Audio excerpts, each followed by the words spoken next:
term beginning in 2025, so we are able to handle this now rather than coming in the 72 hours after January 1st. So since you are in just for our swearing in ceremony, we thought that we would get this matter all taken care of as well.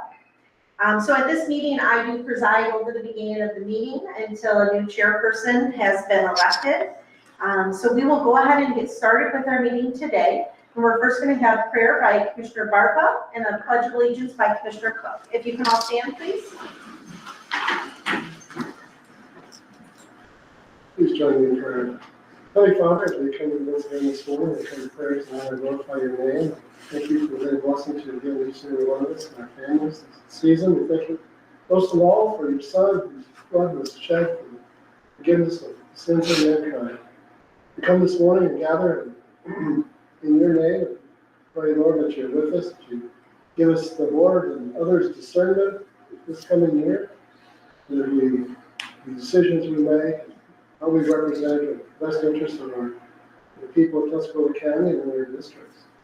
Once again, we come to you to pray for all the county employees who have served this past year, and we pray that you bless them this year as well and their families. And we pray also that you continue to guide us in all that we do. And in our hearts and minds, we know there are many who have needs, whether spiritual or physical. We just ask for your blessings upon them, whatever you stand in need of. We also, again, Lord, we ask that you forgive our sins and shortcomings this day. And bless our time here together. We ask all these blessings in Jesus' name. Amen. Amen.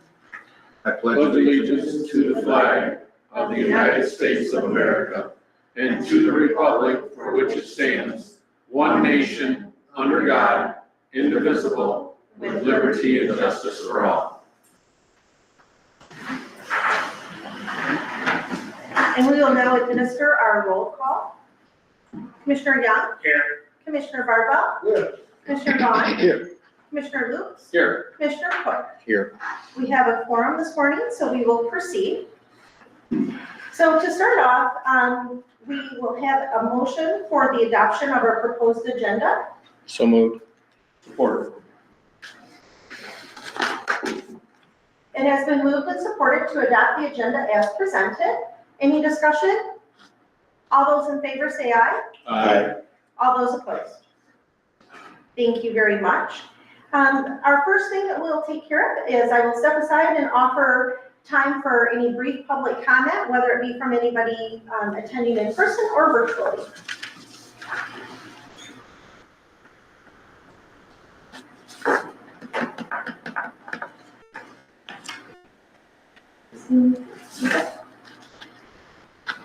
Thank you. Nobody has offered brief public comment at this point. We will have an opportunity for a brief public comment at the end of our meeting as well, for anybody that would so choose.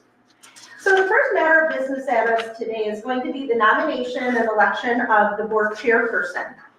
So with this, I'll read to you kind of how our rules state and what I handed out to you prior to the meeting. So with the election of the board chairperson, there's two procedural steps that we can follow in order to elect that person.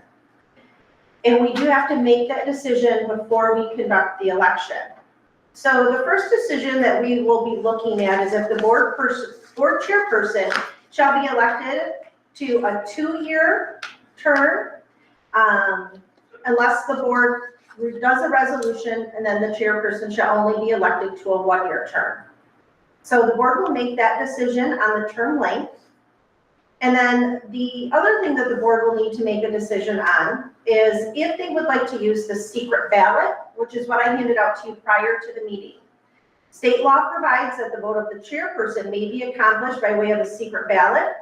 If the board chooses to conduct the election of the board chairperson by secret ballot, a majority of the board must first vote to do so.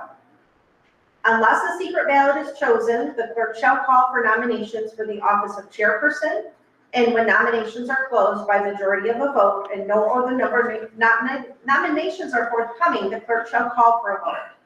When one nominee receives a majority of the votes of the members elected and serving, the nominee shall be declared chairperson. Once we have did that, then the chairperson will preside over the remainder of this meeting and will then go in the vice chairperson, which will be conducted with a roll call vote.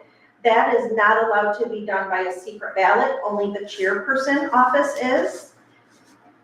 And the vice chairperson is elected to a one-year term is all. So we'll handle those two matters afterwards. So our first matter before the board today is if the board chair will serve the standard 2-year term, or if the board would like to make a motion that the chairperson serve for a 1-year term. And I will open the floor for your discussion. I'd like to see a 2-year. 2 years. Well, I would go with 2 years, but if it's a new chair, I'd probably opt for a 1 year. And then I'd resubmit, but it sounds as though this preference is a 2 year. I agree with Commissioner Bardwell. So you would like 1 to year. see a 1 year and then we'll reevaluate it going into 26? Is there a motion on the floor to such? I'd like to make a motion that the position of board chair be for a term of 1 year. Support. Any further discussion?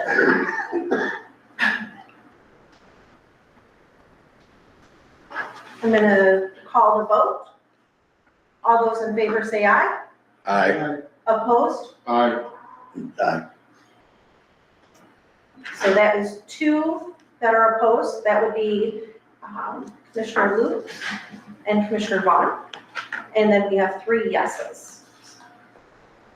So motion carries that the chair will hold term for 1 year, and then we will handle that again at the end of 25, beginning of 26, as to elect that chairperson moving forward at that point. So the next matter that we need to take care of is to have the board decide if they would like to have the nominations for board chair be handled via a secret ballot, which you will make and cast your vote on the ballot that you have in front of you, fold that in half, and then give that to me and I will tally the votes. Or we can do a voice nomination and that nomination can be made out loud.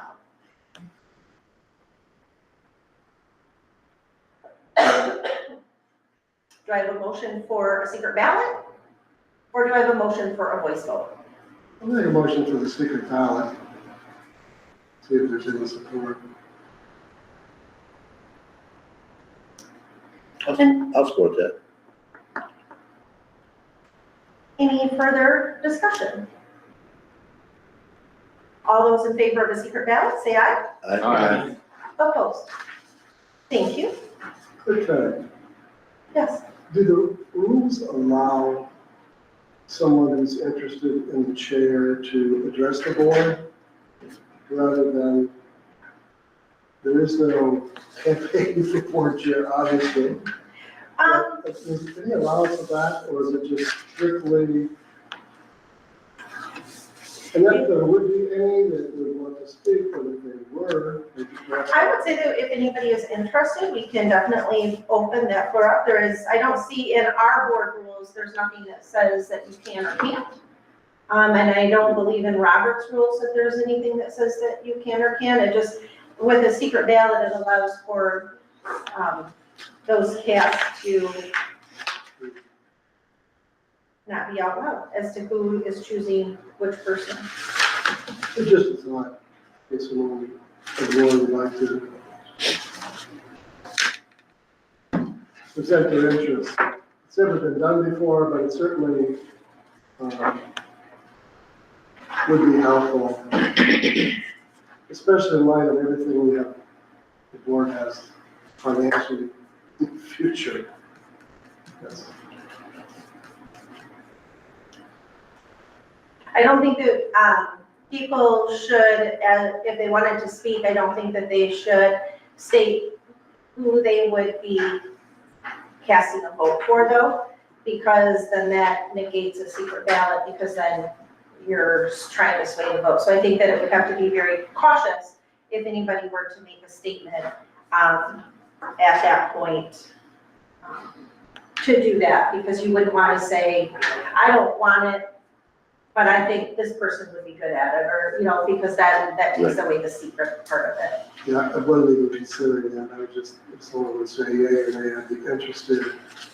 And in light that, the concerns with nepotism and ramifications depending on how long it goes, there's a lot of issues that could be.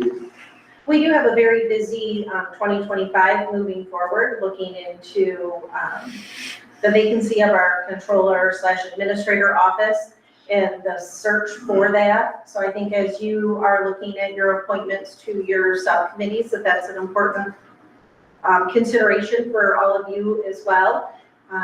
Clayette has given us the gray cloud, I'm not gonna say black, because I don't think we're black, but a gray cloud over the budget going into 2026. I think that definitely rests heavy in your laps, as, each of you know that you are the fiduciary, you hold the purse strings.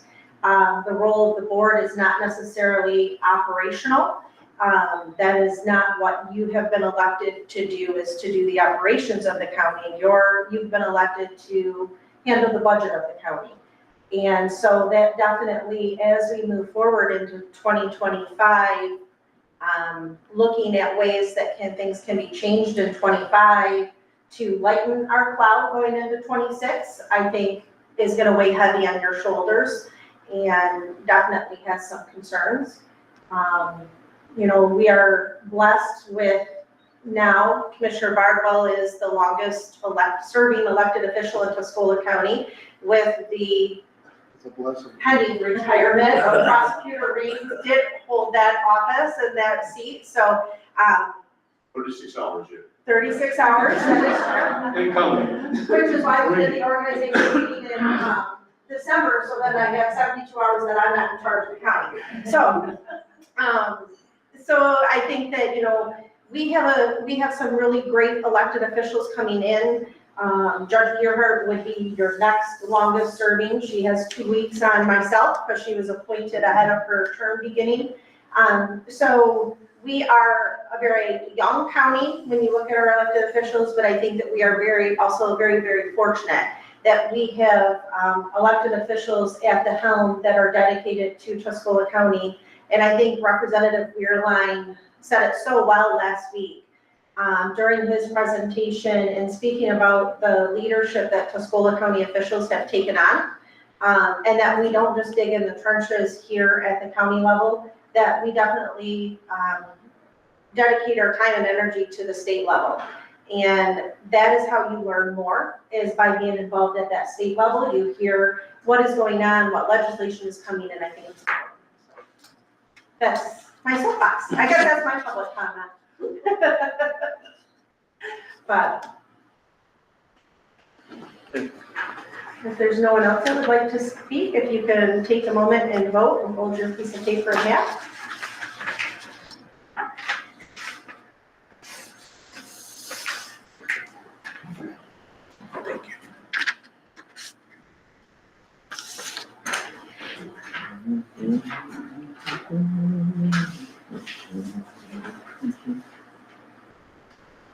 And then, in all fairness of secrecy, we're gonna shuffle so that nobody would know what order I picked them up in. I have not taken lessons on shuffling cards nor stacking the deck, so I don't know how to do any of that.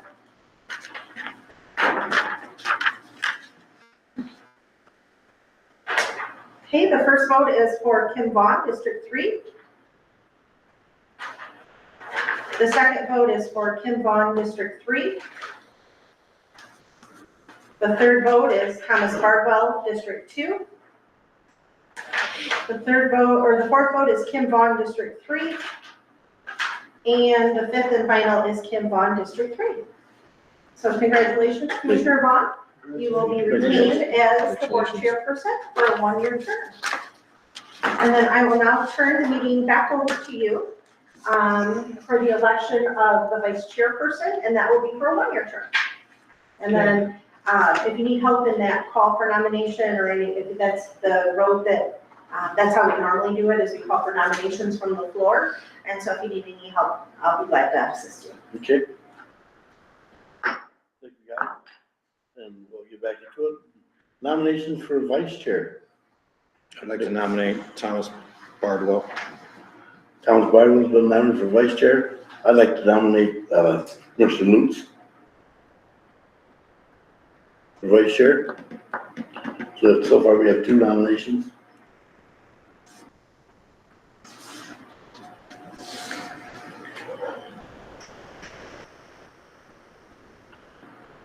So you have 2 nominations, is this a roll call vote or? Nope, so what we do is the first person nominated gets voted on first. So you have to do a call for any further nominations and then have the nominations closed. Okay. Is there any further nominations for vice chair, anybody else? Justin, by clerk? Nominations are closed. Okay, so your first vote, and this does need to be by roll call per our board rules. And so this first vote will be for Commissioner Bardwell to serve as vice chair for 1 year.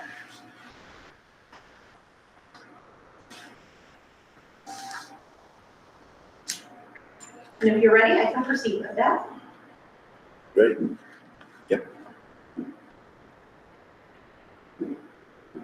Commissioner Cook, Yes. Commissioner Young, Yes. Commissioner Bardwell, Yes. Commissioner Lutz, No. Commissioner Vaughn. No. With a vote of 3-2, that does carry, and there is not a second vote, because that one already passed. So, thank you very much for your vote, and congratulations, Commissioner Bardwell, you'll be our vice chair for a 1-year term. Okay. And you can proceed through, Clerk Fetting, do you need that motion on the potential motions for Yeah, that? we do most of that right now. that's a different, you don't need that official one, because how we did that was through the nomination. Okay. So we should be good. Yep. Okay. And then we did the secret ballot, so that mutes that one, and we did number 2 as. Okay. I just wanted to check to make sure. Yeah, we did that as a nomination process, so the nomination was on the floor and passed. Yep, so thank you very much.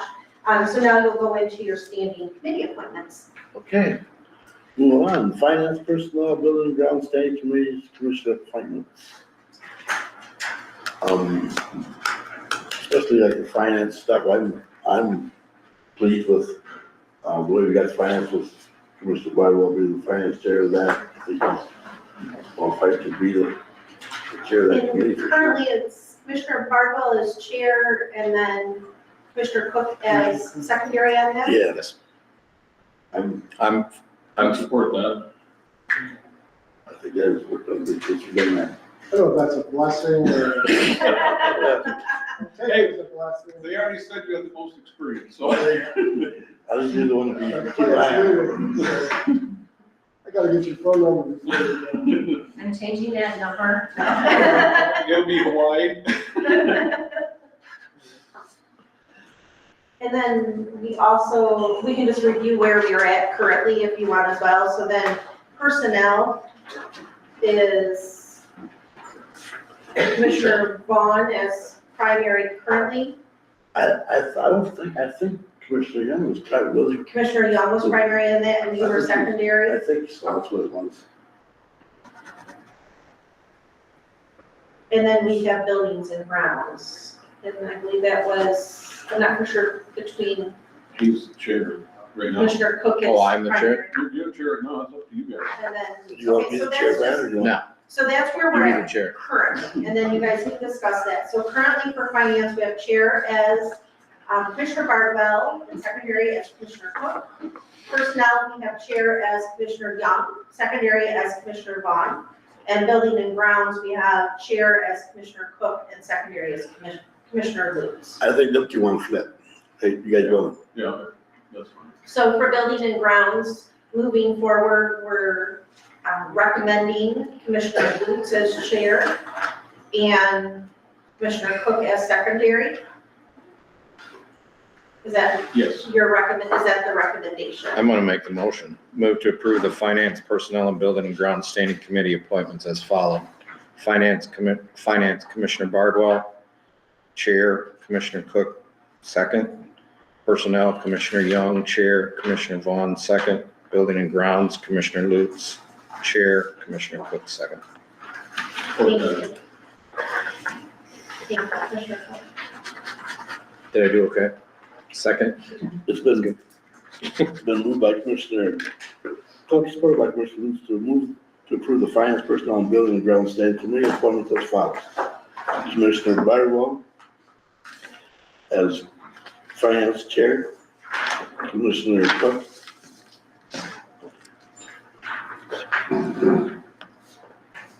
Thomas Young is the chair of personnel, Commissioner, and with Commissioner Vaughn and Commissioner Lutz, chair of the building and grounds commissioner, along with Commissioner Cook.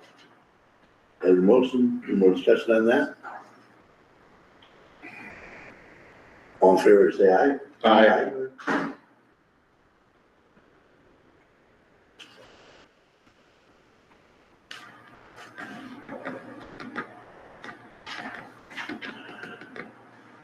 The next thing up is gonna be your commissioner liaison reports, and on page 3 and page 4 of your agenda, that is your current appointments. So I'll turn that over to you, Commissioner Vaughn, to review those.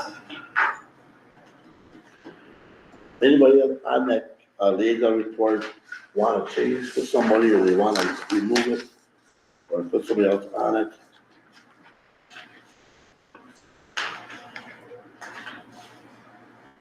My only problem is with the all hazard, it's the same day as HDC is.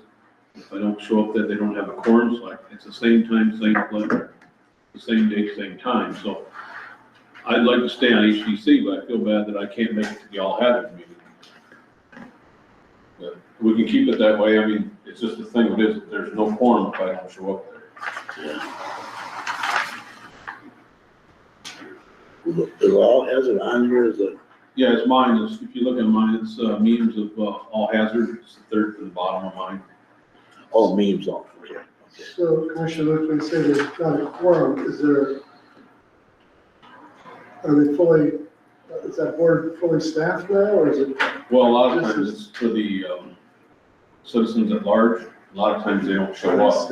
So if you got 2 or 3 people that don't show up, and there's not a quorum, I make sure I'm there. I see. But I hate not to go to one, not the other, but I really like going to the all hazard one, because Steve does a fantastic job. If anybody's got suggestions, I'd be more than glad.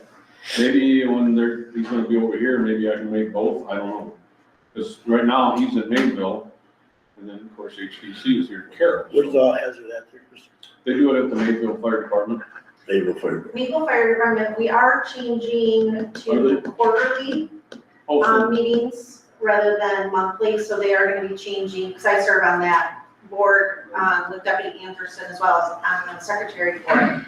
And so we will be going to quarterly. We are, the February meeting, it will be dependent on the building, if it's ready. okay. So as the chair of buildings and grounds, I guess then you have control of. So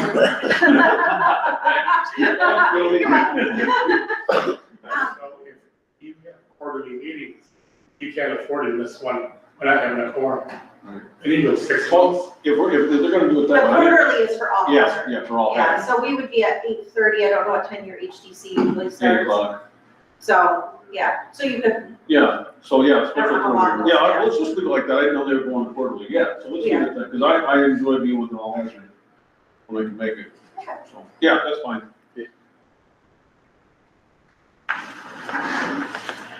Any other discussion on what they have, or is everybody happy with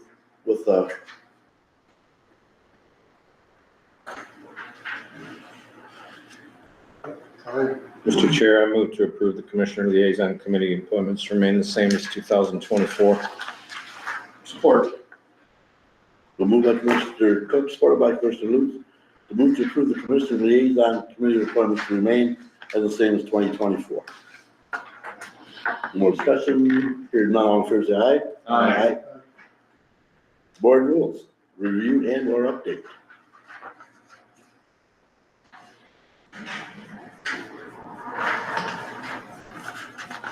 This has been Chairman, this has been an ongoing discussion for all the board meetings that I can remember about this time of year. Is to review the board rules, There's only one, which I brought up previously, I mentioned here, which we're using Robert's Rules of Order. I want you to listen to this, and I think, Chairman, I think this might be something you might want to consider thinking about or changing, only because it's rarely done. And anybody have them? They are in the agenda, they're in your I don't, agenda. I don't have the Lapeer one, you know, I was Yeah. looking for it, I thought I had it, but Yeah, I got it. I think I still, I got it. you got the Lapeer one? No, I don't have the peer. You're talking about the online agenda. I'm not, the school accounting ones are in the Yeah, one agenda. We got the, yeah, we got the, I got the, Really? the full thing. Somehow don't have that part of it, I can pull it out. You didn't pull your computer up. Oh, it's on the PC, yeah, all right. All right, so it says, I'll just read, What are we? Ours, we're looking at ours. 6.2. 6.2. Oh, thank you. It says, any person, including board members, wishing to speak at a meeting shall first obtain the approval of the chairperson, and each person who speaks shall address the chairperson. There's no problem with that. I think that's a recommendation that we really need to have in order. But when it goes on, this is where it sort of, I think, falls apart. And each person who speaks shall address the chairperson, which is usually, chairman, and question, and not other members. Are you in Iron Board rules? Yes, 6.2. Okay, I thought you were the Lapeer, all right. No. Okay. I don't have to do it. Okay, that's what I was, But here's the basically, you they just say refer to Robert Rules. Robert. Yeah. So, no, this is ours, I just wanted. I gotta find my- All right, I just back to a little bit. Any person wishing to speak at a meeting shall first obtain the approval of the chairperson, and each person who speaks shall address the chairperson. Okay, you left that, there, that's fine. And not other members of the audience, other commissioners or staff in attendance. I think the only confusion there, you can read this maybe both ways. Usually, most of the questions that go to the chair will probably be very pleased if somebody else would answer. At least in my experience. And you like to deflect them to, as we always do, play after the building and grounds. If it's clear to the board, that's what that means. I just didn't want to get some point where that a chair would have to say, okay, I understand your question. Mike Miller, building grounds, what is your comment? Rather than just having the chair say, objected to, as we normally do, we turn to the person and say, Claire, in terms of the non-mandated services, where are we at on that? That type of thing. We normally, at this point. So what do you think it should say?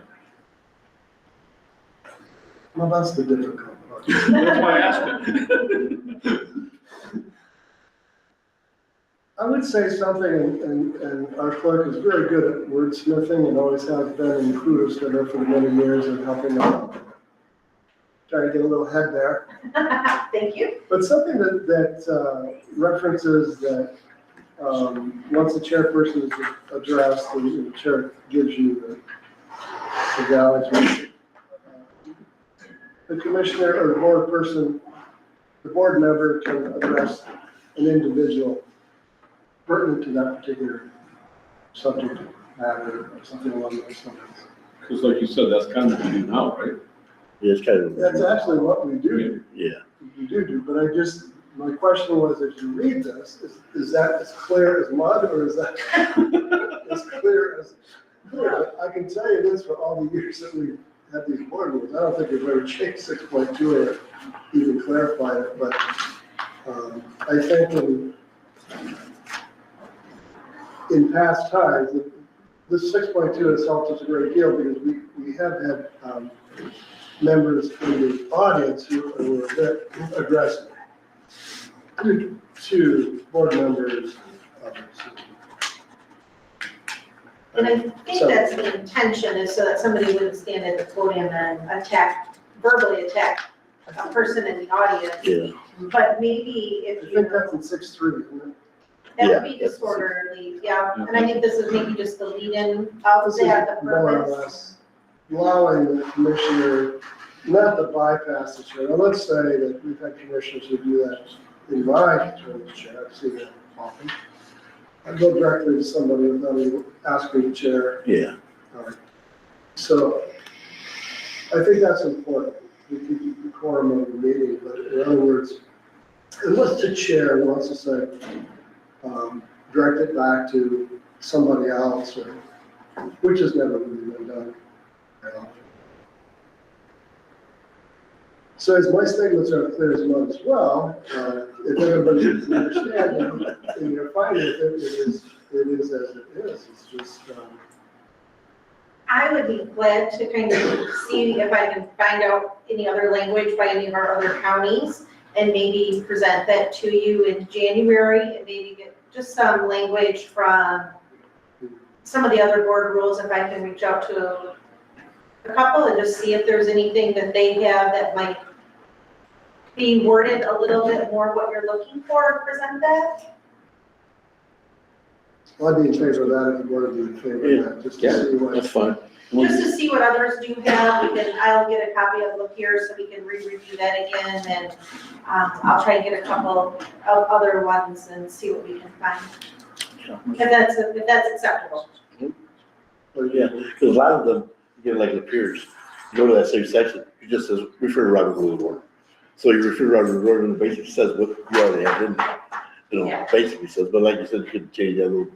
Just maybe, there might just be one or two words that maybe would help clear that up a little bit or make it a little bit more We don't simple. want, we don't want to stifle anybody from engaging in at all. Yeah, I don't think so. Nobody wants that. Everyone wants to engage freely, So, Mr. Chair, if I may, so do we pass the motion today with the rules that we have here today and then go forward? I think that we just will move them forward into the January meeting for further discussion. Because they're currently intact at this point, or, I mean, you can adopt them as the rules for right now, and then we can review Then we can review the, whichever your choice is. Or you can adopt the rules subject to section 6.2 for review to the next meeting, right? which is the next meeting? January January 13th. 6th. 13th.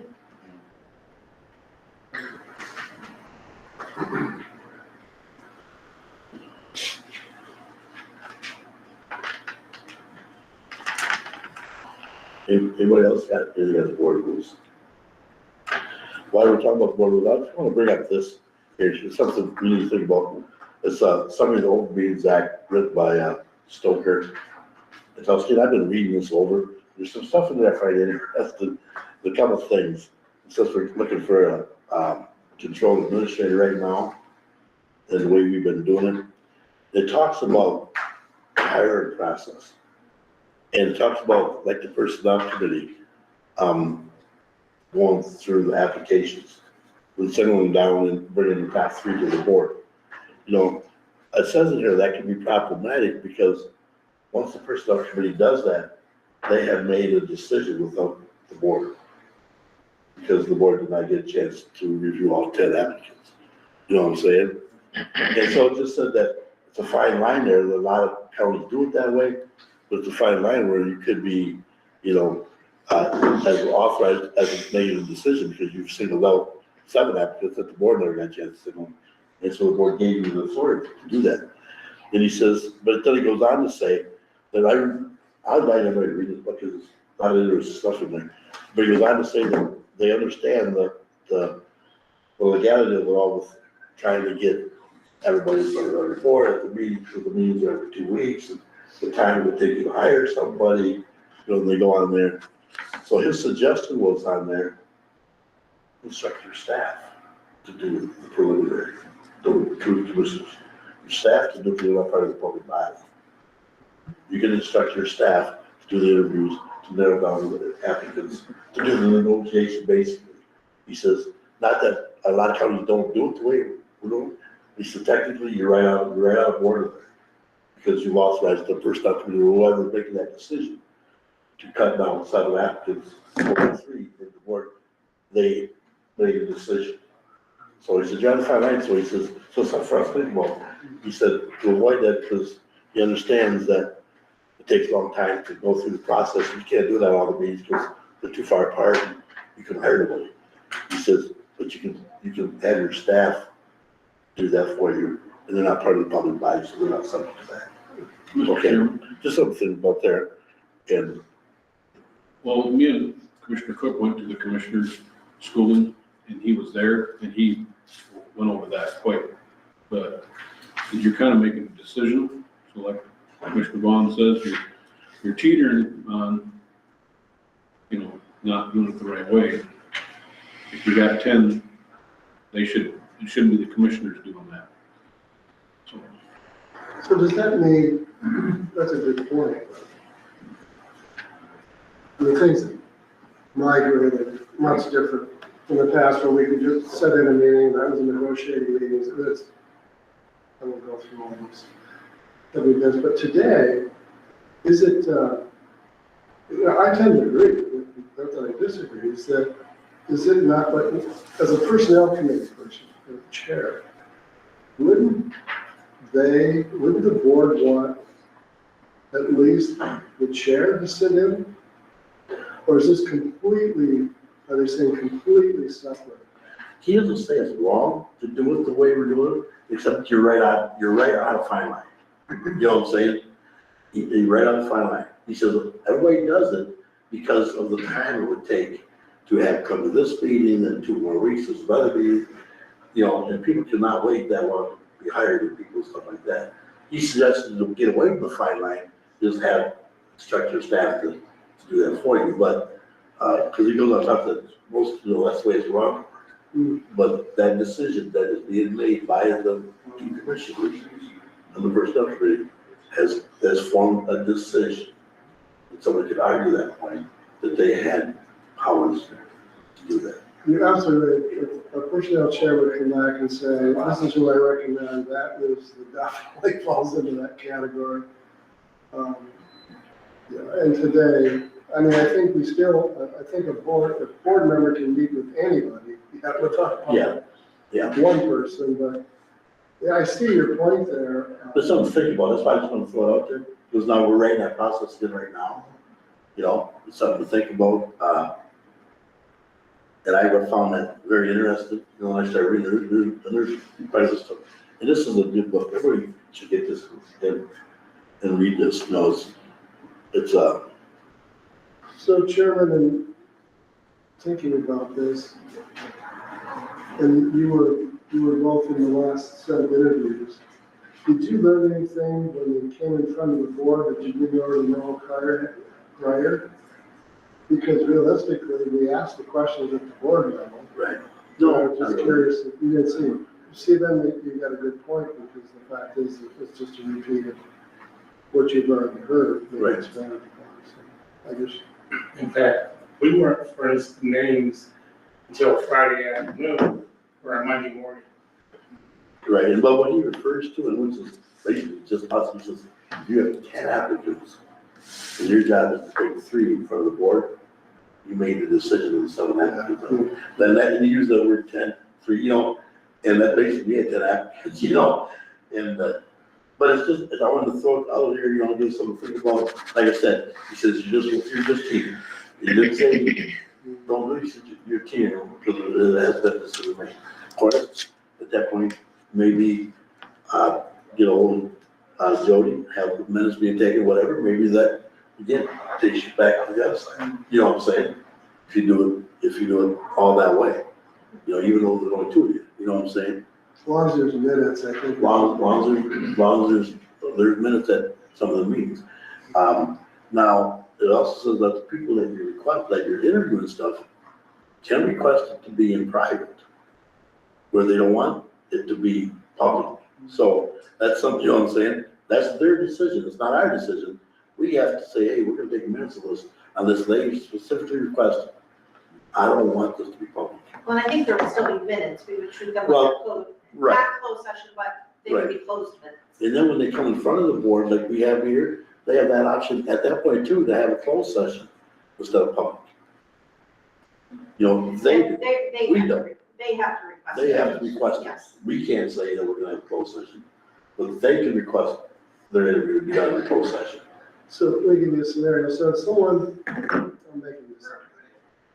Someone in the county would apply for some broad spectrum of the county. would apply for, let's say, the control administrator position. But they wanted it, they're fearful of repercussions if it was let out and they didn't get the job, the current job that they have. How long could they be in the process that it wouldn't need review? They could be in the process right till we make the decision. Right to the end? That's right till the end. That's their discretion. Okay. Yeah. I would have to do some research on You're that. thinking out. That's what. I'm thinking, yeah, I would just like to read through that because at what point would they have to request that it be confidential? And at what point in that process is it okay to have it be confidential? So Well, just because I had read that and that part of it, I would, before I answer as your parliamentarian, I would like to reread oh, that. yeah, and again, I've had to read through it. I don't understand it the first time I read it through. I gotta read through it 3 times. I still could be wrong a little bit. Well, and things You know can what be I'm read differently, so that's Yeah. why I would just, I still before could be I wrong answer, you I know. would reread through that. And then there's another section too, we'll get to this one time, not right now, about closed sessions. What you're going to closed session for, it's a 2/3 vote, and you can also go in closed session with just a majority vote. Depends on the reason. Depends on the reason, it has reasons in it, we've done that, you know, and so that's a good to read too. And it also talks about a quorum in there. If you go, like, to create a whole meeting, you don't have quorum, they said the meeting can go on as scheduled. You can have discussion, you can do anything you want, you just can't not vote. This is, don't cancel your, don't cancel your meetings, so you don't have quorum. You can do everything your meeting is, they can address the board, it's like a regular meeting, you just gonna vote at that meeting. So you go to the next one. Yeah, so if somebody gets up, like, we stopped the meeting for it, somebody gets up, goes back to the lost quorum, or this is, it's not the meeting, Well, you unless you're can voting. continue, I think the board has always cautioned on that, because if you're less than a quorum, then how do you make a decision, with good knowledge, if only 2 people were still listening to that? So I think the board has just always been Right, on the side of caution, because they didn't feel it was fair to. if it happened like in the committee, the whole meeting, you can just not have no consent agenda, you know what I'm saying? There'd be no consent agenda or something, but it talks about, you can still have discussion, you can still continue with the meeting, you just cannot make any decisions, but just interesting facts, people, you know what I'm saying? Summary of the Open Meetings Act by Paul Stoker. It's a good book. I suggest everybody get it if they have questions or something you see in there. Move on. Okay. Sir, quick question, Bill. Is that the, since you were there, I know that open meetings has been altered along the way. Is that the latest? That's the one he handed out the day we went to January commission. 2024. I guess that would be the latest. Yeah. Can we get copies of that? I know we've had them. They give us that when me and Commissioner Cook went to commissioner school, they gave us that book, and then he went over it. I can scan it in and present copies to all the board if you don't mind sharing it with me. It's a very interesting book, and it just tried to keep you on top. That's interesting. Is that your copy there? Can I take that and I'll get it scanned in and I'll email it to everybody? Yeah. And then I'll send it to Shelley as the interim so that she has it for herself and then whoever comes in. I know we're scared of it, it's a lot of pages. Is there a way to get the books without paying for it? I'm Is it thinking, free or? I can make you a hard copy if you would like. It's not that many pages. What if I wanted it exactly like that with Larry? He's very interesting though to listen to, and I'll he make you a hard copy as well. Electronic, fine. I'm just, how I see some notes in there. Is there anything that should be redacted? no, I just, something that caught my attention. I just don't like a line around something that caught my attention. Oh, that's interesting. So I knew where it was at, but I went back. I try to make sure I'm already That's good. All right. So board rules, just to kind of circle you back on track there, we're gonna look at some options for just the 6.2 section then. That's what I'm hearing. And did you want a motion to approve as is for now, or do you want a motion to bring them back into you in January? January. We'll bring it back. Bring them in January? Perfect, thank you. Adoption of the 2025 Committee of the Whole Board Meeting Schedule. Chair, I move to adopt the 2025 Committee of the Whole and full board meeting schedule as presented. Support. If I may, Yes, ma'am.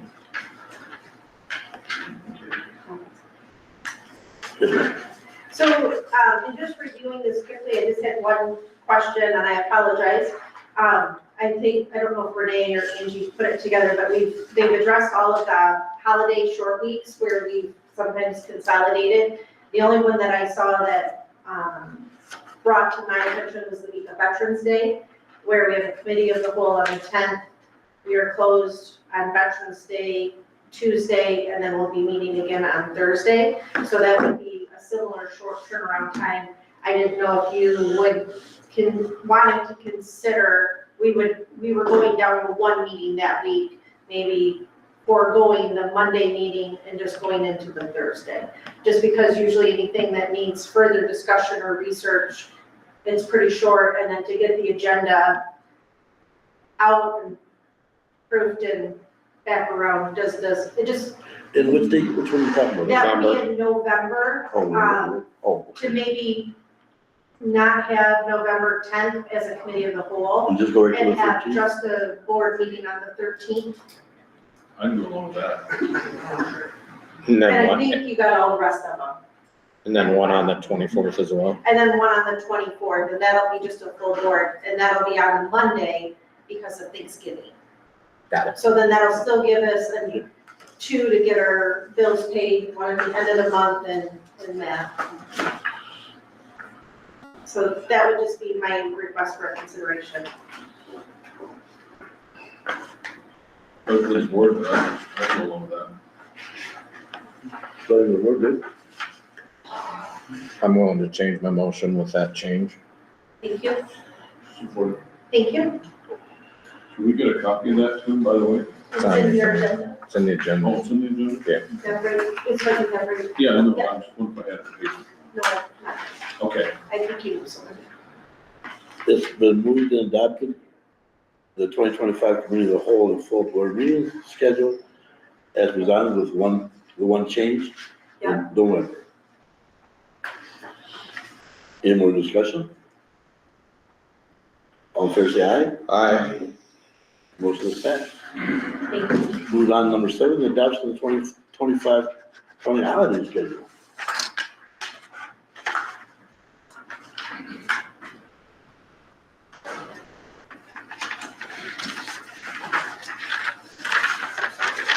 Mr. Chair, I make the motion to approve the 2025 holiday schedule as presented. support.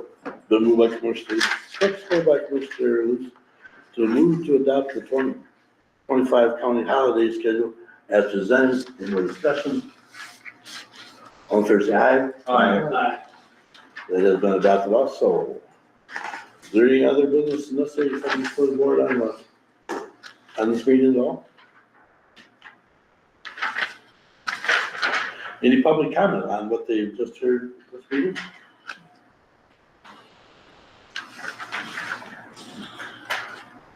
Thank you, Commissioners.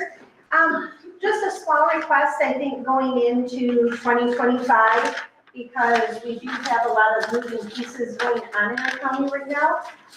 It's been some time since I've seen a countywide organizational chart, and I think that might be helpful for our newly elected officials to come in and be able to have a visual as to who's who in our county and be able to see that. So I would just make a request that be updated and presented at a future board meeting.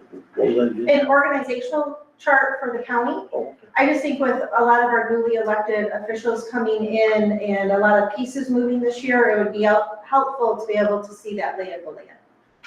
So I would just ask that get updated. We update that annually, and it's included in our finance report, our annual finance report. And we do judicial is separate from the rest of them. So, the one that we have has to get done before we submit our CAP or our after report. So we can probably just take that one and present it at the next meeting. That would be just in a separate spot. I think that would be great. Yeah. We can do that. Awesome. Great, thank you. So you can present that to that meeting.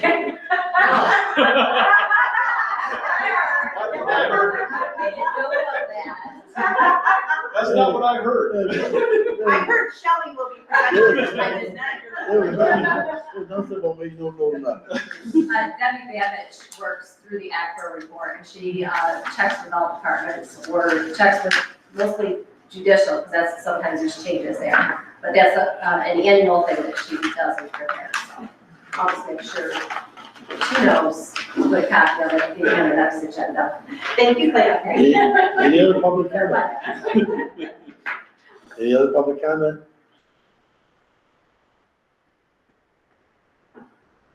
Here, none, can we take a motion to adjourn the organizational meeting, please?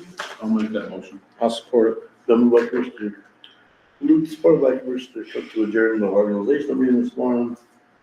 All in favor, say aye. Aye. Meeting has been adjourned. Thank you.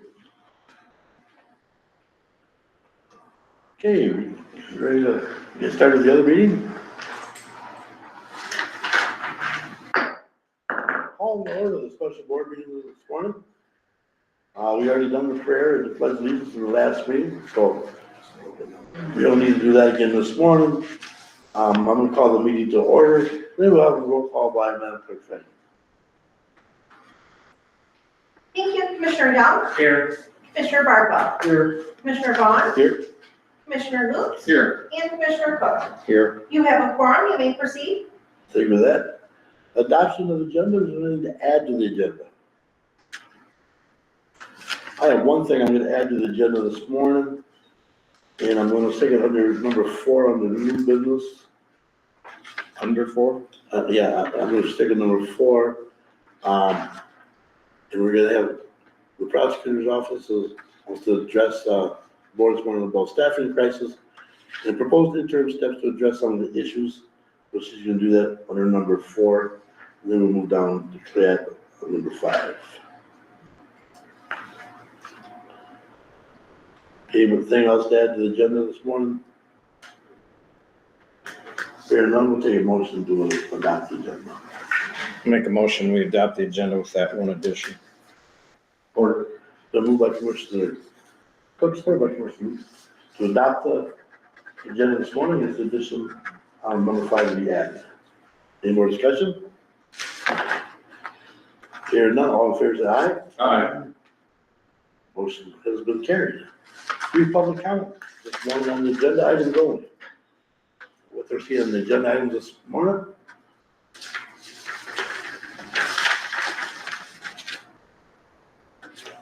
Brief public comment period this morning. On the agenda items only. Not seeing none, hearing none, let the record show on quick that brief public comment period was offered and we had no participants.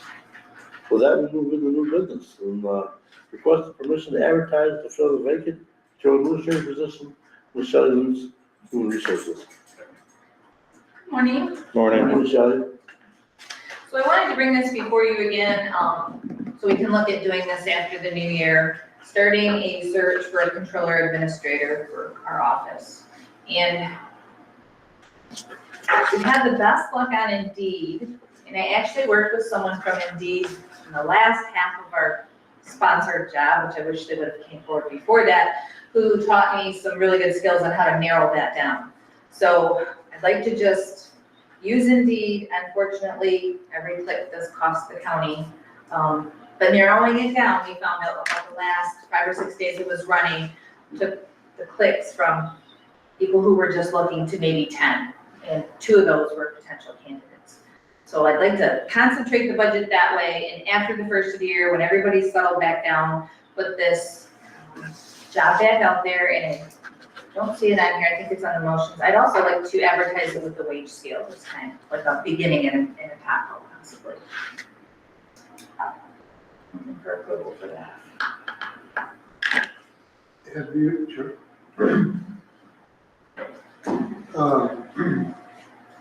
Does Mac have an avenue yet for this type of activity? So Matt, we have advertised through every time. Do it generally. we do, we've never received an applicant unfortunately, so Derek Monroe is very helpful though, he's been very helpful and instrumental in helping us with our job description, and if he thinks it's too wordy, we run it every time, I guess just the last 2 times, and we did not receive any applicants through there, so. I'd rather funnel the money where people are actually looking. Mr. Chair, I move to approve that Shelley Lutz, Human Resource Director / Interim Administrator, be allowed to begin the search and to advertise to fill the vacant position of Controller / Administrator. The annual wage range for this position to be advertised will be from $106,800 to $120,000, with the cost of advertising for this position not to exceed $1,200. Support. The move by Commissioner Cook, support by Commissioner Young, the move to approve the Shelley Lutz Human Resource Director into Administrator be allowed to begin the search and advertise to fill the vacant position of Administrator. And the wage range for this position will be advertised will be from $106,800 to $120,000. The cost of advertising for this position not to exceed $1,200. That is the motion. Any more discussion? All in favor say aye. Aye. Motion is passed. Thank you, Shelley. Thank you. Thank you. Move on to number 2 on the new business. Request from the prosecutor's office to appoint Eric Hinojosa, sorry about that, as chief assistant prosecutor attorney. Eric Hinojosa. Morning, Chairman, morning, Commissioners. Good morning. Yes, so I'd like to make a motion to appoint Eric Hinojosa, Chief Assistant Prosecuting Attorney, effective January 1st, 2025. I'd also ask that his salary start at step 5 of the Chief Assistant Prosecuting Attorney pay scale to recognize the years of employment with the Prosecuting Attorney's Office that he has. I believe he is close to 10 now, and to ensure that he does not take a pay cut with the promotion to Chief Assistant. There is a disparity between the Assistant Prosecuting Attorney scale and the Chief Assistant scale. The Chief Assistant scale actually starts quite far below the top of the Assistant Prosecuting Attorney scale, so in order for him not to take a pay cut to get the promotion, he would need to start at step 5. And I would request that.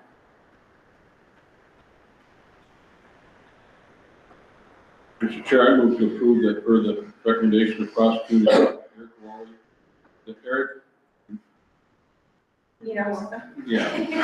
be appointed to Chief Assistant Prosecutor, Attorney effective January 1, 2025, also based on the current wage scale. Experience in the years of service, Mr. Dolstone will be placed at step 5 of the pay scale, which is $88,097 per year. Support. The move by Commissioner Lutz, supported by Commissioner Cook. To move to approve that per the recommendation of prosecutor elect Eric Wall, that Eric Hinojosa be appointed to Chief Assistant Prosecutor Attorney effective January 1st, 2025. Also, based on the current wage scale, experience, and years of service, Mr. Hinojosa will be placed at step 5 of the pay scale, which is $88,097 per year. Any more discussion on that motion? All in favor say aye. Aye. Motion has been approved. Thank you, Commissioner. Move down to number 3, and we'll stay right here with that, Eric. Thank you. So before I make a motion that I'd like to make a few comments regarding Mark Reed. Mark Reed has worked for the county for 31 years. He was your elected prosecutor for 24. As he made a comment earlier, he's got 36 hours left in that position. He's been an instrumental person to this county and to our office. And he was supposed to be able to retire in 36 hours. And he and his family were looking forward to that. However, in early December, one of our employees was offered a referee position in Saginaw County, one of our assistant prosecuting attorneys. This position is the next step for him on his career path and something that he could not turn down. He's going to be missed greatly by our office, but we are excited for him to embark on his journey and have this opportunity. However, with him leaving us in the beginning of January, Mark fighting to retire in January, our office would be down to 3 attorneys, and our office cannot function with only 3 attorneys. Therefore, I had to have a difficult discussion with Mark. Him and I have been seeking to fill the open positions in our office. We will have 3 positions open from January 1st. and we have not been successful yet. As such, as I indicated, I sat down with Mark and asked him if he could please postpone his retirement so that our office doesn't absolutely crumble with only 3 attorneys. Fortunately for the county, fortunately for my office, Mr. Reen has graciously agreed to continue his appointment as an assistant prosecuting attorney. This demonstrates and highlights his dedication as a public servant and his desire to see the office of the prosecuting attorney succeed. So with that, I would ask the board, please approve continued employment for Mark Green as an assistant prosecuting attorney effective January 1st of 2025. I would also ask the board to start Mr. Green at step 5 of the assistant prosecuting attorney pay scale to recognize the 31 years of experience that Mr. Green has and his continued dedication to Tuscola County.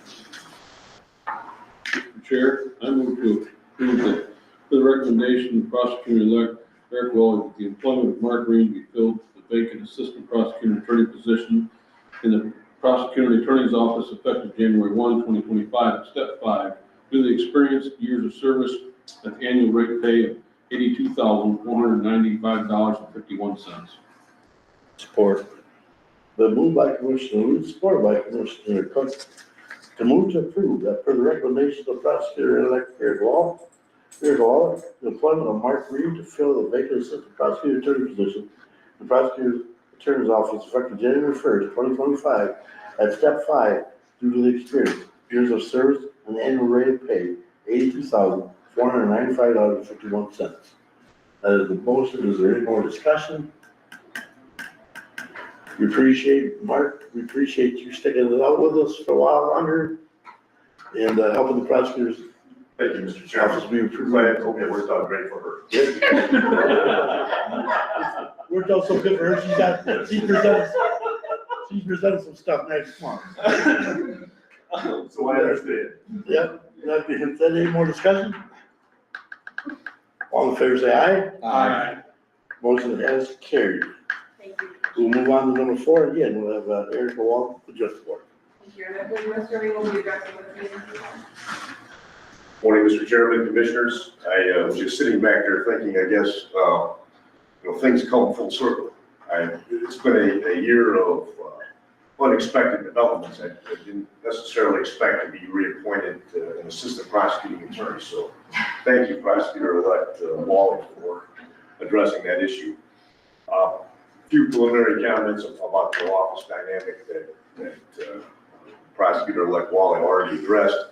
When we stood before you last time, I may or may not have used the comment that we were on the Titanic. If I didn't, I should have, because we were. And now, since we last came here and met you in this boardroom, we actually hit the iceberg.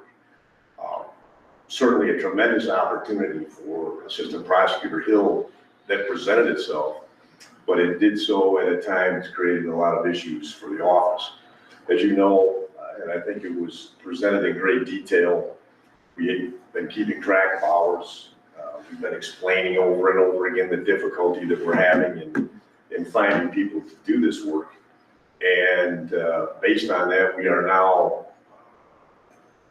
approved to have 6 full-time attorneys and 1 part-time attorney to help balance the amount of work that's being done. And again, I'd be remiss. The office does a tremendous job.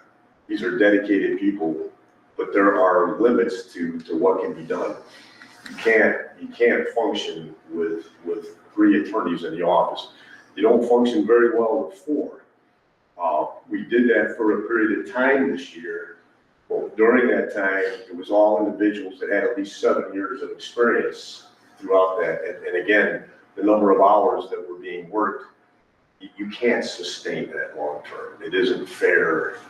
It's just not possible to people. And again, there's a desire to do the absolute best job that can be done. And I'm convinced that's what happens every day with this group. But you have to have staff. And we've lost the battle on people being interested in doing this work. And we've lost the battle as it comes to compensation. And we discussed that last time, and I think it's be broached again. The MIDC system across the state has put things so askew that we have these issues, and it's not us, it's not me, it's not Erica, that we can't get people to come, it's across the state. And I believe she has some details that she wishes to address that we're hopeful will help us short-term deal with this crisis, address some of the compensation issues to get us through the time being, and continue to try to move forward doing the absolute best that can be done for the county.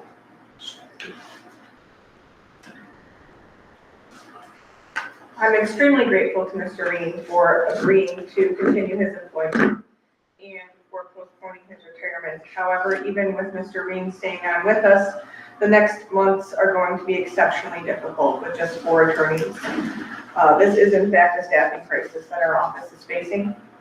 When I came before you in November, I brought you time logs showing that there have been approximately 150 hours worth of work completed by 2 attorneys in an 8-hour or an 8-week time span that was above and beyond our salary hours, for which we're not paid because our attorneys are not paid overtime.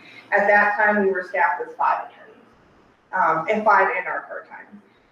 With just 4 in our part-time, the number of hours that are going to be worked by our attorneys is going to increase significantly in an effort to stay afloat and keep up with the increasing workload of being down 2 attorneys.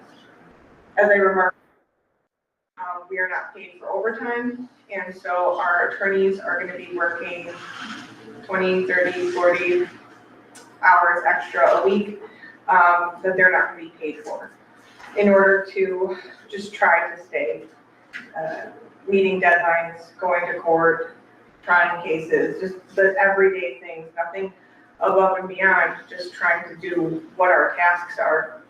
We need to do something to retain the attorneys that are currently employed by our office and to compensate them for their extra workload that they're going to have while we are short-staffed. Retention is a problem for prosecutors across the state, as Mr. Reen had acknowledged earlier. There's 3 counties currently with no elected prosecutor: Luce County, Antrim County, and Ontonagon County. They have job postings for elected prosecutors. In fact, Antrim even has a job posting for their chief assistant. They have no elected and no chief assistant prosecutor in Antrim County. And this is a statewide and nationwide problem that's facing almost all prosecutors' offices. I just went to new elected prosecutor training at the beginning of December. Almost every county that was present at that training and represented at that training was facing understaffing issues. We went around the room and introduced ourselves to one another, all the new electeds, and we were asked how our staffing currently was. There was only one office out of the, I think there was 20 or 30 new offices there, that was fully staffed. Every other office talked about being down 2, 3, 4, 5 attorneys. There were several elected prosecutors, either newly elected or had been previously the prosecutor and now was being elected again if they had been appointed. The one woman that stood out to me the most was the woman that I fear that I will become if I cannot staff that office. She talked about coming into work every morning at 6 a.m. and working until midnight every day before she could go home because she had no chief assistant and she had no assistants because nobody was applying. And she was, despite the fact of having open positions in her office, she was working 18-hour days almost every day. She said she learned that what she could do, the most she could work in a day was 20 hours. And that's what she learned by being understaffed. And that is what I'm afraid is going to happen to me if I cannot retain my staff.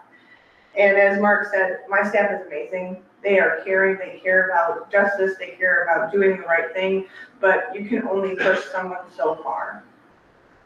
And when we were down to 4 attorneys back when we lost Mr. Wanek, it was tough. I remember that time I was working 16 hours a day, almost every day. And that was before I started logging my hours. I wish I'd been logging it back then for you to see. But I'm proposing that we have a supplemental pay for the 3 assistant prosecuting attorneys that are going to be working full-time in the office. So for Eric Hinojosa, the chief assistant prosecuting attorney, for Mr. Reen, and for Tyler Steger, who is our other assistant prosecuting attorney. Starting January 1st, we will have 2 open assistant prosecuting attorney positions. Thankfully, to Mr. Reen, that's not free. That will leave $140,759.10 in our budget to pay them. We have a budget to pay 6 attorneys, we will only be paying 4. So we have a little over $140,000 of payroll money in our budget that will not be used until those positions fill. What I'm requesting is to use some of that money that is already in our budget, to pay a supplement to the chief assistant and the 2 APAs on a short-term basis to compensate them for the extra hours that they're working. I'm requesting to add $700 per pay as supplements to their salaries until one of the 2 open spots is filled. This will cost $16,000 less than what it will cost to a full-time employee and assistant prosecuting attorney annually. I'm intentionally using less than one assistant prosecuting attorney's salary so as not to inhibit my ability to hire an attorney as soon as one becomes available. Once one position, one of the 2 open positions that our office has is filled, I would request that the supplement be reduced and pay $500 per pay to the chief assistant and the 3 prosecuting attorneys hired by our office. That again will cost $18,000 less than an annual salary for an assistant prosecuting attorney, and that money will be coming straight from our budget. It will not cost the county anything extra. It is not longevity pay. And once these 2 positions that we have open in our office are filled, the supplement would cease. We would not seek to continue. I'm not asking you to increase our wage scales. I'm not asking you to increase salaries. And as I've already indicated, this will not have any longevity impact. We're not, and my staff will be, if you approve this, my staff will be fully aware that there is no longevity in this. This is a short-term solution to compensate them for the extra hours that they're going to be working. And once we are fully staffed, this goes away. I have a huge concern, as I already indicated, that if I don't do something to compensate the attorneys for the extra hours that they're going to be working, that they're going to burn out and leave our office. And then I will be like the woman that I saw at the elected prosecutor school, sitting all by myself at a desk, continuing to serve the people of Tuscola County because that's what I was elected to do, but burning myself out at both ends trying to do so. So I would please ask the board to approve this supplement, or ask the board to approve this supplemental pay. And I'm open to any questions. Look like you got no further. You know, I mean, we talked in the hallway earlier, and I have very deep concern over the NRDC's therapeutic pay and prosecutor's office. This is a temporary fix, so to speak, to alleviate perhaps some, or to enhance retention, which you really need. That's the goal. And at some point, we're gonna have to face the reality that we're gonna have to do something with the scale, especially depending on what NRDC does this year. When they renew. So I'm, from a board perspective, I'm in full support. I think that there could be like 35 other counties we mentioned this morning that are all looking, and the 3 that don't have any. The equilibrium is just not there anymore. You need to retain what you have, otherwise somebody else is going to take advantage of it. So there's that burden thought. I think it's a very council solution. Maybe not a solution, help, but council's approach to it, I think, you put some time into it, you studied it, you looked at it. I'm sure you talked to your staff about what your plans were. And, I think it makes common sense to me. Yeah, you're gonna run them all. And like she said, hopefully we can get all these positions filled. Once we do that, we're back to normal. It's not longevity, it's not hurting on them. I think it's Even if we didn't fill the 2 positions for a whole year, it would still cost less to do this than 1 APA position. So trying to do it as cost effective as possible, but also keep my staff.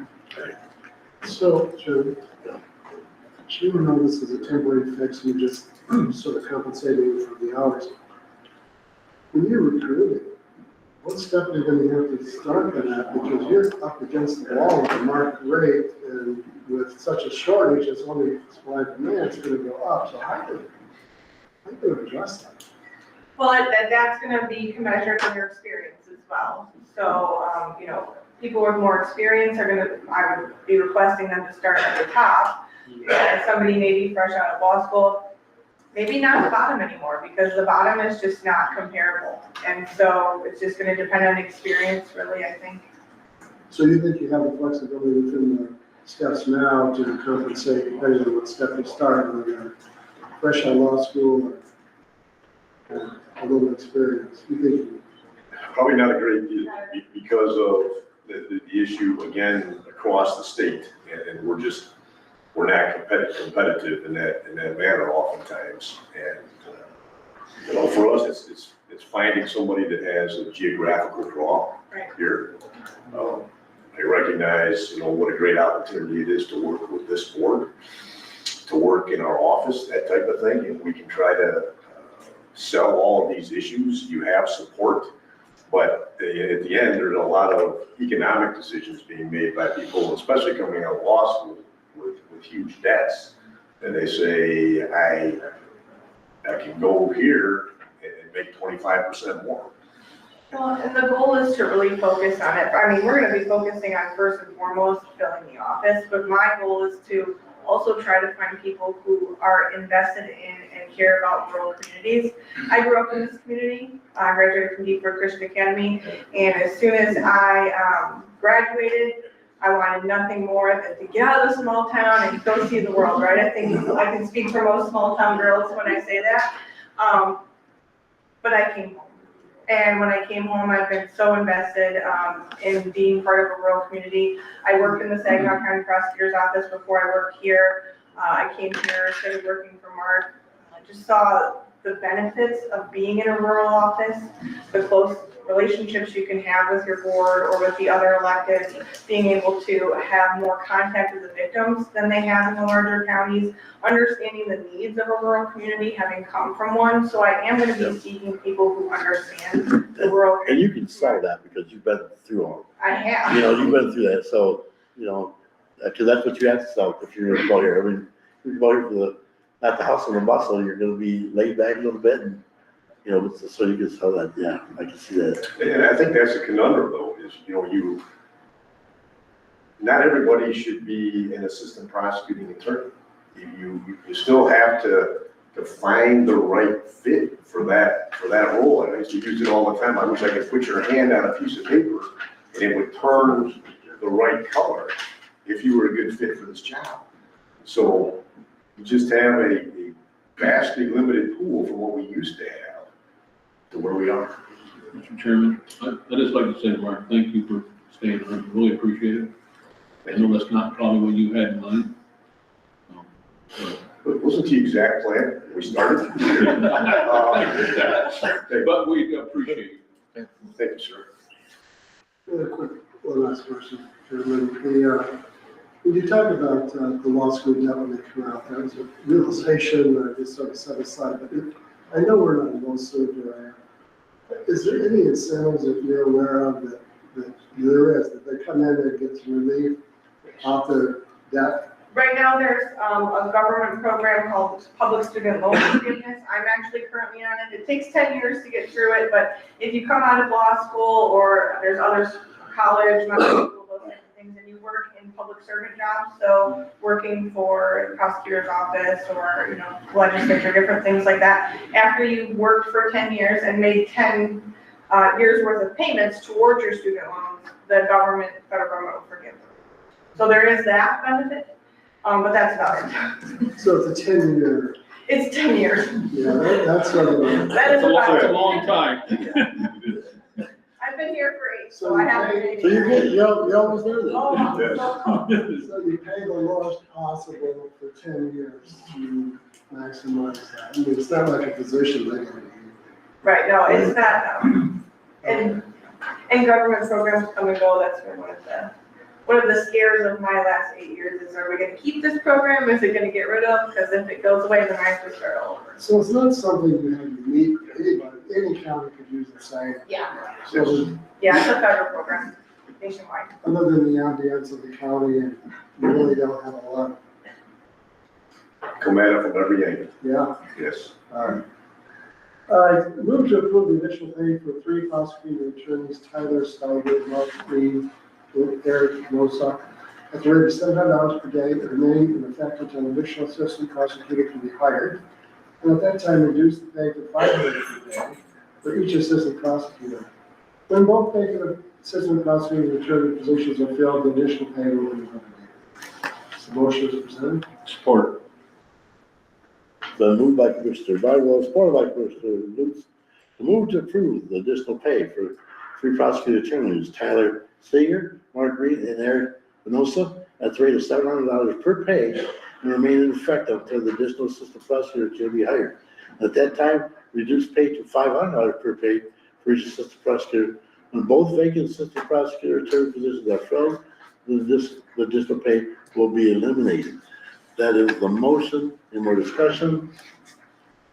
All in favor, say aye. Aye. Motion is passed. Thank you very much. Thank you. And can that continue to be passed on down? So you can make a copy. Yes. Thank you. Okay, move on to number 5. 2024 general fund adjustments.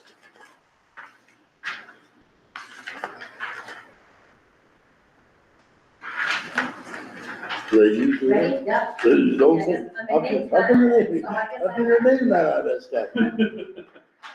First, let me say there is a correction on page 7 of your agenda. It's actually the beginning of the letter. In the first paragraph, it says 23 year end, it should read 24 year end. And then under, it says required at a later date for the county auditors, the Amherst is still there, it should say the other customers. So those are the only 2 changes I have, and that's just in the letter right up on page 7 of the agenda. And can you say the name of that company and possibly spell it? MANOR, Manor. Costers, I don't know if I spelled it right here. I think it's COSTERISON. COSTERISON.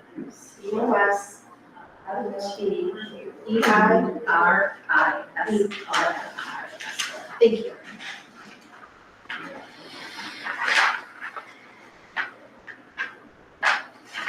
So I'll get started. This will be my final. I thought my last one was my final, but this will be my final year-end compliance review with the Board of Commissioners to kind of go through things. I have been in contact with Plant Moran through this process. They may or may not be listening on this meeting as well. I showed the format to them that shows what I usually do at year-end. And they advised me, yep, go ahead and continue with this. They are actively working in the system right now, reviewing and looking at any and all entries we have made, any corrections that might be coming down the pipe. But this is the last opportunity we have to get stuff before the Board of Commissioners to amend any budgets or move any cash. At this point in time, we'll be in year-end accrual accounting, so we will be hitting the due tos and the due froms and things like that to adjust stuff. So item number 1, and it's, compared to last year, we only have 2 items, so this is great. This is to any general fund adjustments, so year-end expenditures do not exceed budget at activity level. So when you're looking at departments, they may have line items that are on budget, as long as their bottom line hasn't exceeded budget, we're okay. We did identify 2 that did exceed their overall budget, and the first one is going to be, it's anticipated to exceed the legal line item. That's speaking with the interim administrator, almost said controller. That one too. And we're aware of some outstanding bills that are going to still hit that budget, so I anticipate it to go over budget. With that said, we're going to get ready for it and make sure when it's final that it's so we're asking for a $2,000 increase in the budgeted line item. We started at $108,500. We plan on ending probably at $110,500. The Waymaster budget also exceeded budget by $6,543. So when we adjust these and increase their budgets, it will affect your fund balance. Now, other ones are gonna go under budget, some are gonna go over budget. So by the time it's all short up, hopefully your fund balance at year end is gonna be fairly close to what we estimated it to be. So with that said, you want to go through the motions on each action as we're discussing them? So that would be item number, Five. motion number 5, to have that action taken care of. Mr. Chairman, motion that the 2024 general fund activity budget be amended to the amount shown in the table to prevent actual year-end expenditures from exceeding budget and in order to gain compliance with the Uniform Budgeting and Accounting Act. Support. So moved by Commissioner Lutz, support by Commissioner Cook, to move the 2024 general fund activity budget be amended to the amount shown in the table, to prevent actual year-end expenditures from exceeding budget in order to gain compliance with the Uniform Budgeting and Accounting Act. Any more discussion? All in favor, say aye. Aye. Then motion is passed. Moving on to item 2 in the letter. This addresses now all your special revenue and debt funds that you have adopted budgets on for the year. We do have revenues and expenditures that we have exceeded their budget at the total fund level. Again, we need to shore those up and make sure at the total fund level that we're not in any deficits or the revenues that exceeded your budgets. Now, the good news is if you look at a lot of the details on your motion number 6, or if you have the packet on page 8, a lot of these are revenues have exceeded your budget. So that's a positive factor on these special revenue funds. Keep in mind, this doesn't affect your general fund at all. It's all within each fund, and each fund with these adjustments are still within compliance with the standards on closing those year end process. Yes. Looking into the estimated difference under budget and over budget, well, negative. In other words, they were over budget. In other words, you said earlier that if we sum these up at the end, we're not there yet. Probably, hopefully, it will not have a, maybe a slight. Well, when you see it, it looks like it's in a deficit, or, but it's not. That's not a It's deficit. over budget, yeah. It's a positive thing. It looks like a negative thing, but it's a positive thing when you hit the budgets. Well, usually when you see over budget, that means that you budgeted and expenses were higher than Right, revenue. so, but the over budget in a revenue is a positive thing. Okay. The over budget in the expenditures is a negative effect. But in each one of these funds, even though they went over their expenses, they still have sufficient fund balance. Okay. And in some cases, additional revenues to even cover what happened on the expenditure side. Good. Does that help? Okay. Mr. Chair, Ken, so I can get it clear in my head. So capital improvements revenue, okay, so they're 25,000 short. Am I right? No, the revenue did better because, and I Okay. believe that was interest. Okay, So interest posted is way better than what we initially had budgeted for. okay, gotcha, okay. And also, the capital gains are being how to be budgeted as well. And so if we did a gain instead of a loss, then we're showing that we got more money than we budgeted for. Okay, So therefore, we have to shore up the budget to your actual what really happened. got it. So that's more positive. So it's positive. Yes, Yes. okay, got it. And the biggest one is medical care facility, but they did that last year-end transfer. You see it's $1 million adjustment, but that fund is, and that's $1 million extra revenue that we put in the budget. So, that is actually, doing really well. That's one of the largest funds I there. was gonna say, they're doing well over there. Yes. Cody's doing a great job.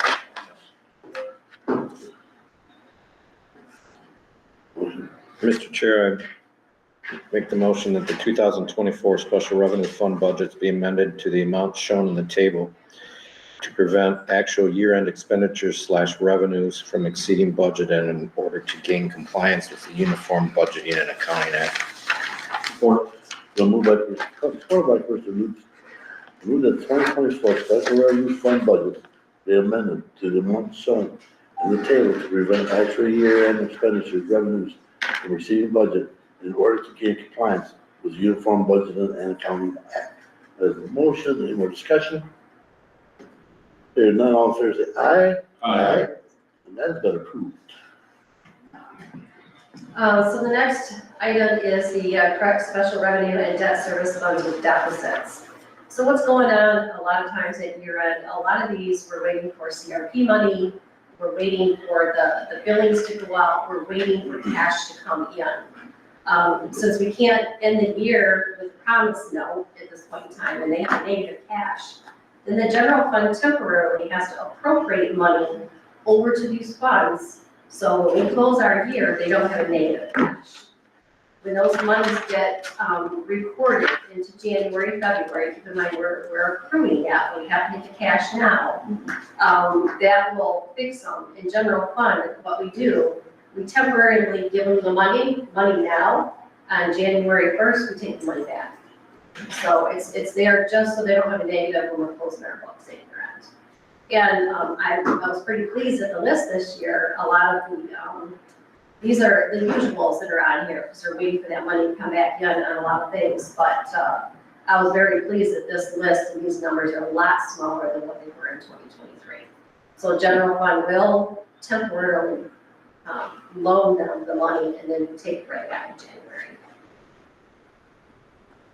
Mr. Chair, the move for the temporary supply appropriation from the general fund, the amount shown in the table be authorized to prevent the identity funds be from finishing the 2024 fiscal year in a deficit situation and gaining compliance with the Uniform Budget and Accounting Act.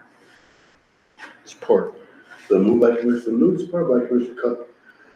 That temporary supplemental appropriations from the general fund, the amount shown in the table, be authorized to prevent the identified funds from finishing 2024 fiscal year in a deficit situation and gain compliance with the Uniform Budget and Accounting Act.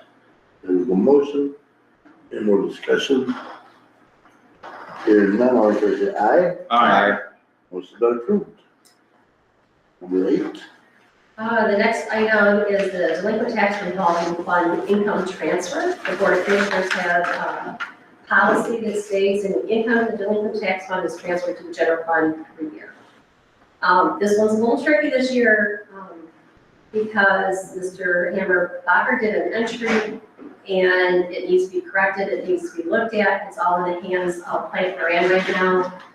They're trying to review it. There's more income that still needs to get posted there. We wiped out some income before the other income came in. But I have to move forward and get a motion. It's budgeted. It's planning on being $715,000. But at this point in time, it doesn't look like $715,000. I hope we're close to that number when these entries are made by the interim controller, Plant Moran. So I'm looking for a motion basically just to authorize them to transfer the money with an estimated income. I think I have income to be general fund gas budgeted. So it kind of gives us an idea of where we're going to land, but I just want to put that out there that when it's all said and done, it might not meet that mark. But it's authorization for them to do it once we get that determination factor. So as far as the motion, no dollar figure. Right, I didn't put a dollar figure in No, there that's fine. because it may be that or it may be a little bit less than that. Okay. Mr. Chair, I make the motion to transfer the actual delinquent tax revolving fund income to the general fund as budgeted. Support. So moved by Commissioner Cook, supported by Commissioner Lutz, to transfer the actual delinquent tax revolving fund income to the general fund as budgeted. Is there more discussion on that motion? Hearing none, all in favor say aye. Aye. And that motion is passed.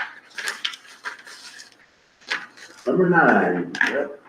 So look, this is the last one, it kind of wraps stuff up. So as either the auditors are doing year-end or even Plant Moran is going to suggest some adjustments or changes, it kind of allows them to make the suggestions to the staff, and the staff can get some of this posted so we stay on track for our annual audit as well.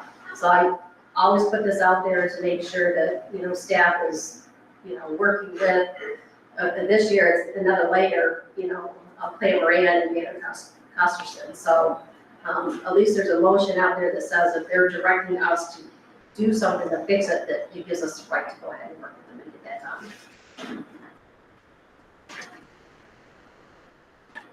Mr. Chair, I make a motion to authorize staff after consultation with county auditors, conduct further year-end financial transactions and make other adjustments as necessary to gain compliance with the uniform budget in the county act. Support.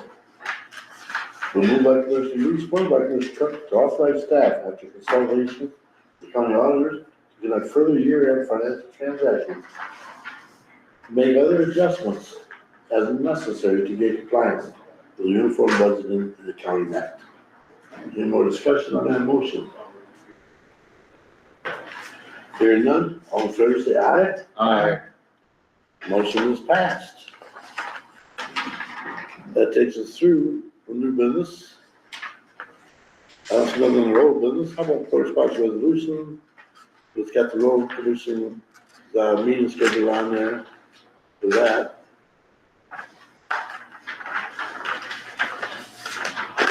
Here, one more on that, we're running the liaison reports, I guess, so that's Mr. Cook. Nothing to share, sir. That's from Mr. Young. Mr. Bridewell. No further report. I don't have nothing at this time. Mr. Lutz. No further report. Any other business is necessary? Come from the board this morning? You want to extend public comment? Everybody that's been listening? Wants to address the board? The time to do that now?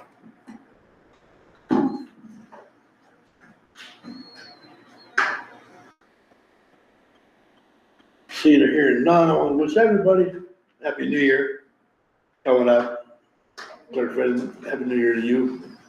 Okay, you too. Everybody on the board, go ahead. Best wishes to you. Thanks, Moon. Put us where we're at today. And Happy New Year. Everybody's listening there. And with that, I'll take a motion to adjourn. So moved. Support. So moved by Commissioner Cook, supported by Commissioner Lutz. Adjourn the committee meeting this morning. All in favor, say aye. Aye.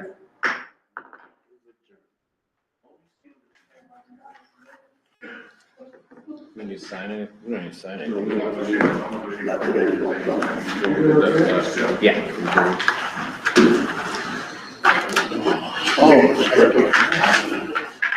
Sure. Good to hear from, they said. Hopefully,